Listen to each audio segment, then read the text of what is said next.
Hey guys, just a really quick update. So last night my sister came over and she made curtains for us for one of our, well, she made them for all of our windows, but I couldn't resist and I went ahead and put up one of them, and these are the curtain rods that I got. They're from Home Depot. They were like $3.50 and they're really shallow. Our intention here, our plan is that when we get to a campsite where we're gonna leave, we just push up on this. No, there it goes. And then you just push it back a little bit. But there's a little hole. You guys can see that little hole right there. I don't know if it's focused or not. And you just drop them on there. And then when we go to pack up, we just close this. This is not any more deep than the molding is around the door. So I'm hoping that this works out really good. I will keep you guys informed. But anyway, that's the curtain rods that we're using and how we're gonna do this. And so there we go. Time-lapse time.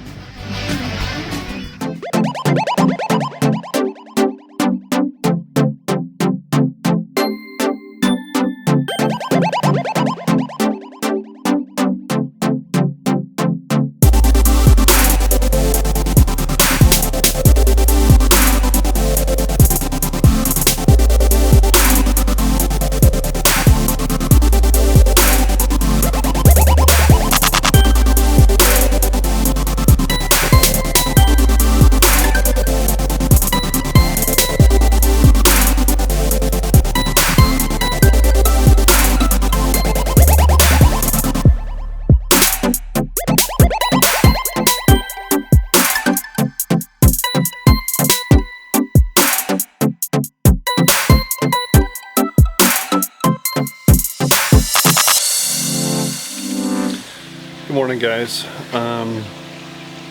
Well, it's morning for me. So just to give you a little update, here's all of the stuff that I'm kind of using to get this project going. We got solar panels in. Yes, I'm going to be adding solar to our trailer. I'm with a friend of mine decided I'm not going to mount it to the top, because at campgrounds you're never quite sure where the sun's going to be. I'm going to just have it so I can prop it up and make sure it's in the sun, you know, at different times of the day. Anyway, so we've got to wire all that stuff. I did put in 2 new 12-volt batteries. It's a deep cell instead of the 6-volt traditional batteries. So we're going to see how that works out. The reasoning behind the 12-volt instead of 6-volt was these batteries have a 5-year warranty from Walmart on them, and we can go pretty much to any Walmart and for $100 pick up, or for $80 pick up a new battery if one of them dies, and they're done in parallel, I think it is, or series. I can never remember which one it is. With 6 volts, if one goes bad, they both go bad. With these, the way that they're run, if one goes bad, then then the next one just kicks in, and I can just go replace that battery by itself, and we still have power. And then we'll have the solar to keep trickle charging those guys also, so that should be good. And I needed a lot of power because I have a CPAP machine, and I don't feel like buying dropping another like $700 or $800 on a travel CPAP machine unless I can get my insurance to pay for it. And mine pulls a lot of amperage. And so we have been trying to figure out how to do the math and to make sure that my CPAP stays running. If the math is all correct, which we've had it kind of double and triple check, math says that one of these batteries will last me 2 nights. So 2 of these batteries could last me like 4 nights, maybe even 5. But you know, we're gonna do some more testing and try to figure out how that works. Let's go inside real quick. So over here, on this panel, which is sort of a little bit of a control panel for the inside of our trail manor, I'm going to be putting a bunch of like USB ports and new outlets and things like that that will be attached to the solar, and this is going to all get updated. We're going to have a battery monitor that's going to be installed there, but all that stuff is coming from Amazon, and it's going to be super last minute. It's going to be really tight. Today I hope to start working. I'm going to be working on the floor. You'll see that in the video. All of this is going to get ripped up, and boy, that looks like it's going to be a whole lot of fun. So anyway, that's what's going on, and yeah, here we go.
This is super nerve-wracking.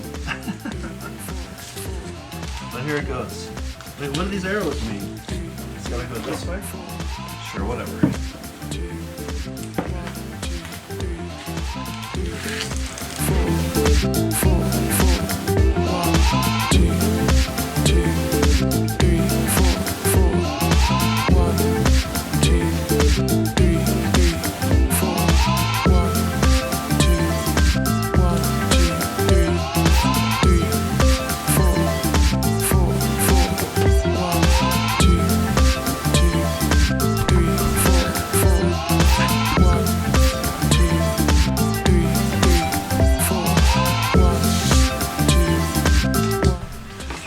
Backing off too fast because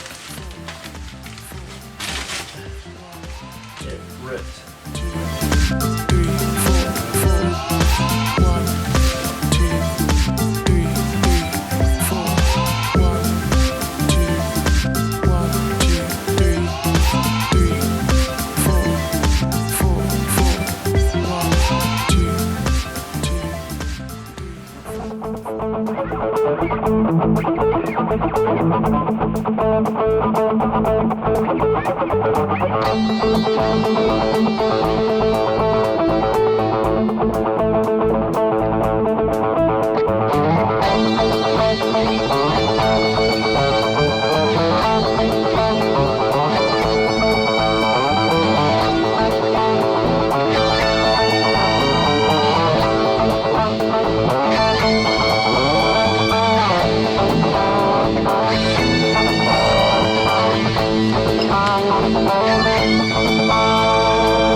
Hey guys, made some more progress on the trailer. Let's go inside and take a look.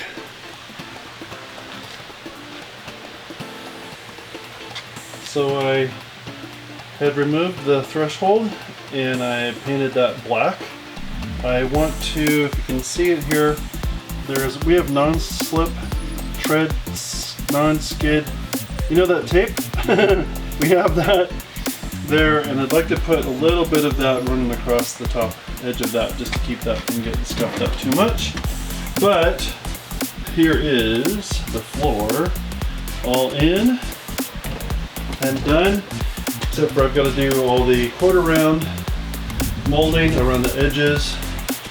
Let's see, show you some more over here. Cabinet faces all there are all painted. That closet is painted. The bathroom exterior and kind of the interior is painted also. Because we're gonna be leaving, we're gonna save this as another project, the bathroom, for another time. And I'm thinking at this point the cabinets may not get done before our summer vacay. This is all painted. We're trying to figure out what to do with this. If you got any ideas, let me know. I'm not quite sure what we're going to do with that plastic because it's tan and ugly. And yeah, it doesn't match. So here is what we used. This is called Traffic Master Peel and Stick. We got it at Home Depot. And the color we used, in case we will be copycats, is taupe oak. And I think it was 34 bucks at the Depot. So looks like a giant mess in here, but it is actually coming together, which is really cool. It's been rough. It's been really hot. It's been like 98 degrees during the day, something like that, maybe 95. And in here it's hotter. I haven't been wanting to use the AC, although it runs. But I don't know, just trying to avoid adding more life or more hours to the motor on that thing. So anyway, so that's where I'm at. Tired. Gonna go edit this video, get this up for you guys, so you can see where we're at. And yeah, if you have any questions or comments, or hey, why didn't you do this, or whatever, throw them in the comments below. I will try to get to them. Anyway, so like and subscribe so you can, and hit the little bell so you know when the next one comes out. And yeah, there you go. All right, so I'm gonna go take a shower. See ya.